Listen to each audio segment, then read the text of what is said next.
Hey guys, how's it going? So today I want to talk to you about how to log your progress.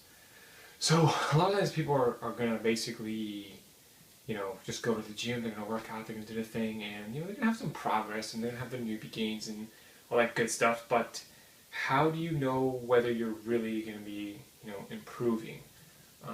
Well, the obvious answer is, strength increases and you can physically see your muscle getting bigger, which is good. But what I would recommend for most people to do, basically get yourself one of these notebooks so you can log your progress. So I got one with a little rubber band thing so I can close it and open it up. It's pretty nice. Basically got my name in here and all that good stuff. I've got just some pages, like for instance, let's see here. For instance, here we got, workout, squat, bench, barbell, standing press, all that good stuff. This was just a full body exercise that I was giving a shot. So yeah, remember, you want to log your workouts, and the most important reason for that is that eventually your newbie gains will start to run out. And like I mentioned earlier, newbie gains are just, you start working out and you see lots of progress. Eventually though, your progress is going to plateau, and once it does plateau, you're going to need to find out new ways to train, and part of that is going to be able, and part of that is you're going to need to be able to see what you're doing in the gym, how you're doing it, and from there you're going to need to basically change it up a bit. So if you start recording and documenting, you might notice throughout a 2-week period that maybe you're not doing enough deadlifts, maybe your lower back isn't as strong, and you might be more prone to injury while doing squats. Maybe trying to do deeper squats. That's just an example that I happen to pull up because I know I injured my lower back a little bit when I was doing deeper squats, and it was mostly due to the fact that I wasn't documenting what I was doing. I didn't know what my weaknesses were. I kind of sensed it had something to do with my lower back, but I didn't quite know, and I realized that I really wasn't deadlifting at all. And so to prevent that, I just start doing the deadlifts, start logging it, start doing everything I need to do.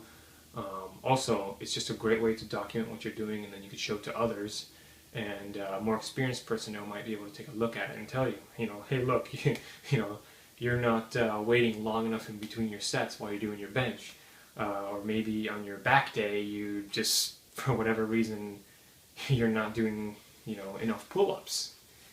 So all these little fine little details, you can tune them and they add up in the end, and that could give you the progress that you're really looking for. So remember, definitely want to log it. Another topic I want to talk to you about is logging your nutrition. So I got a pretty nice application called myfitnesspal. You've probably heard about it before. It's pretty awesome. It does pretty much everything you need nutrition-wise. Basically, you download it.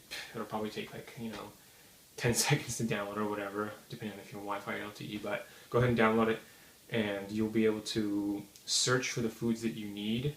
So for instance, if you had some toast or something in the morning, and then you had some oatmeal, and you were just trying to load up on carbs and make sure you have enough for your day so you can go do your workout maybe in an hour or two,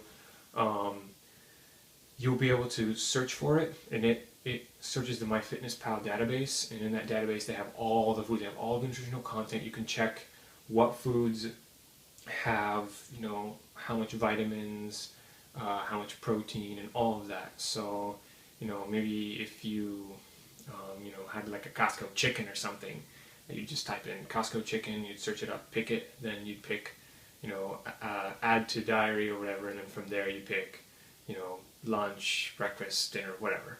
And it's cool because it shows you how many calories you're getting. You could set, maybe you're trying to bulk up or something, you're trying to build muscle, and it'll basically, you'll set it and you'll say, okay, I want 3,200 calories, or I want 3,500, or I want 4,000, whatever amount of calories you think you need. You pick a number and then you set it, and then you track throughout the day. And as you're eating your food, make sure that you're tracking it while you're eating. So, because if you don't, you're probably just going to forget. That's the problem that I was having with it originally. I mean, I've gotten the app before. I ended up deleting it because I thought it wasn't good enough, but I realized the best way to do it is just to eat your food and log while you're doing it. You'll realize some very interesting things that you probably had no clue about. Like, I realized that I was getting too much dietary fat. It was just crazy. I was freaking consuming like like 150, almost 200 grams of fat per day. And I was like, Jesus, what am I doing? It's quite a lot of fat. I really don't need that much. Me being an ectomorph skinny, I mean, it doesn't affect me that much, but it still does to some degree. And maybe you'll realize you're not getting enough protein, or you're not getting enough carbs, or maybe you're not getting enough vitamins. It'll just let you realize what you're doing right and what you're doing wrong, and that's part of the reason why I wanted you guys to log your foods to begin with, and your workouts, because it's a great conversational piece. You can talk about it, you can work at it, you can refine it, and I mean, it's great. Everybody wins. It's a win-win. So yeah, go ahead, comment, like, subscribe. Let me know what you guys want to hear, what kind of videos you guys want me to make, and I'll probably make it that same day, because I'm making videos every day now. So just let me know what you guys want to hear about, and I'll do it. See you around.